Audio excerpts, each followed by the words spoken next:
Hello, welcome to another episode of This, That, and the Other.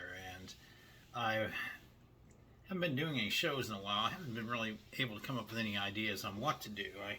I finally came up with the idea to do one on a football team that existed back in the late 1970s, which I was able to find very little on. Don't even know what the team uniforms look like, helmets or colors or anything like that.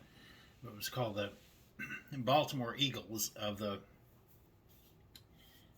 Atlantic Football Conference.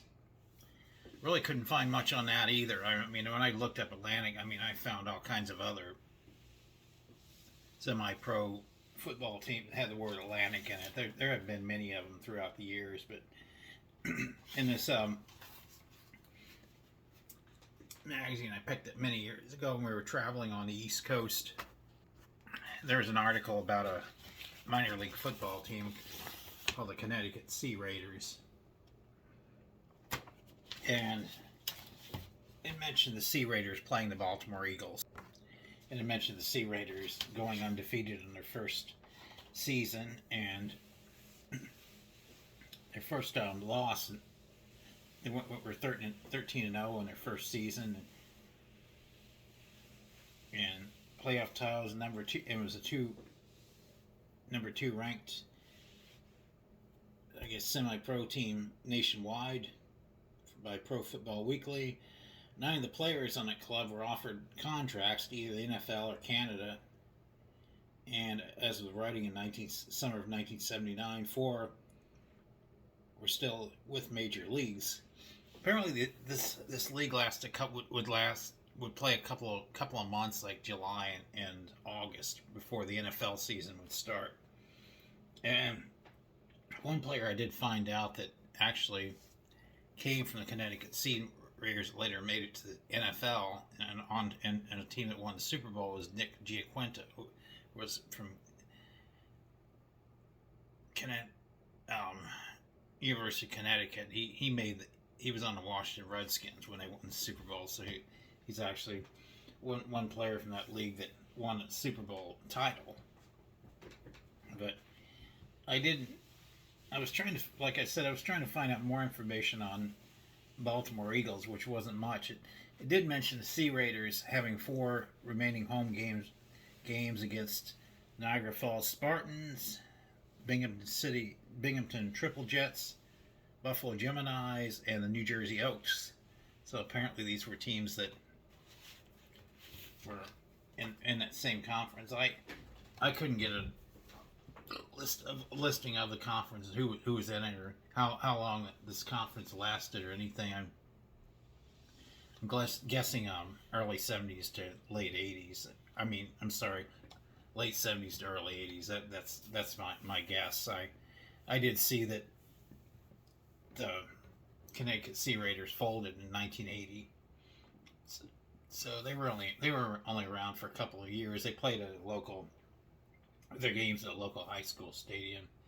But looking up some things on Joe Gilliam, I do remember him being a quarterback for the Pittsburgh Steelers. As a matter of fact, he was the first black quarterback to start an NFL game after the NFL-AFL merger.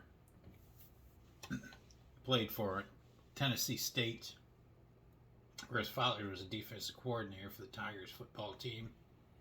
He was selected by his Pittsburgh Steelers, the 11th round, 1972 draft, 273rd overall pick.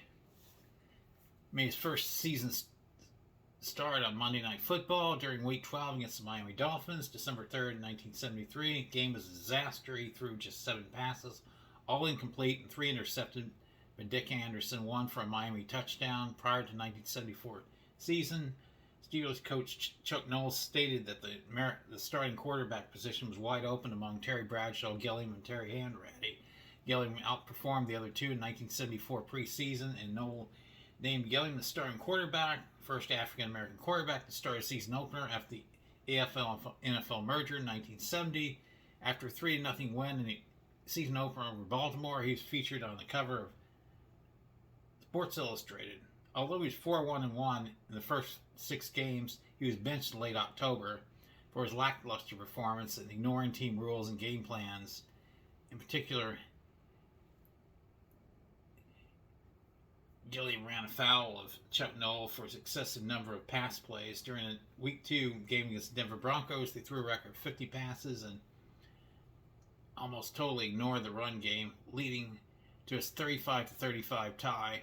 Week 3, Gilliam delivered a terrible performance with only 8 completed passes, 31 attempts, and 2 interceptions, leaving the Steelers suffering the humiliation of a home shutout by arch-rival Oakland Raiders after fans began demanding Terry Bradshaw's return.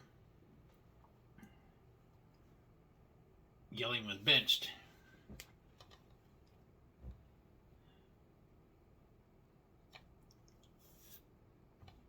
During 1975, he only took a handful of snaps and was cut by the end of the season. He had problems with heroin, cocaine, alcohol over the next several years, and so then he was a journeyman playing for different teams, different leagues. He was New Orleans Saints signed him, but then cut him both in 1976 and 1977. He played semi-pro football for the Pittsburgh Wolfpack, but quit in August of 1978 after playing in just 6 games. He returned to semi-pro in 1979 with the Baltimore Eagles in the Atlantic Football Conference, but this season would take a couple bizarre turns. First, his abortive jump to the Alabama Vulcans of the American Football Association ended when he borrowed the Vulcans owner's Cadillac and failed to return it. Then after he returned to Baltimore, he was attacked by 4 men who dragged him out of the parked car and repeatedly hit him on the head. He returned to football in 1981, playing quarterback for semi-pro New Orleans Blue Knights of the Dixie Football League. He played with the Blue Knights for 6 seasons while working at the docks in New Orleans, loading and unloading barges. 1983, his attempted comeback to pro football to the United States Football League and was cut by the Denver Gold and then picked up by the Washington Federals. He played in 4 games, starting 2 of them, throwing 5 touchdown passes and 10 interceptions. He was cut in early training camp in January 1984. Retired from the sport for good in 1986, he was inducted into the American Football Association's Semi-Pro Football Hall of Fame. He ran a football camp for teens at Tennessee State in Nashville in mid-2000, and he ended up dying of an overdose of cocaine on Christmas Day in 2000 after watching an NFL game between the Dallas Cowboys and Tennessee Titans. He was 4 days away from his 50th birthday. He was sober 3 days prior to his death and was able to attend the final Steelers game at Three Rivers Stadium. So, kind of interesting story about Joe Gilliam. I couldn't find, like I said, I couldn't find much on the Baltimore Eagles. I did see that they had beaten the Pittsburgh Colts, another team that was in that conference. But I would like to. I don't know if anybody out there has any pictures of what that team looked like with their especially color pictures of what those uniforms looked like. I would imagine they probably had some green in them, maybe green and white, green and black, green silver, something like that. That would be my guess. Although I don't know if they had. I have no idea whether they had a logo on the helmet or not. I really know nothing about their uniforms. I'm not able to really find anything on eBay or anything like that, or on the internet about that, or YouTube. And I'm trying to find something that had some kind of pictures that would tell me what their uniforms looked like. But I would. I'm definitely a fan of Baltimore football history, and I would love to get a mini helmet of what the Baltimore Eagles team looked like, put it in my collection. But that being said, like, subscribe, share. As always, looking for more ideas on what to do. I do especially obscure aspects of history, preserving history. That being said, if it's feasible, I will research it and put a show together. Thanks for watching.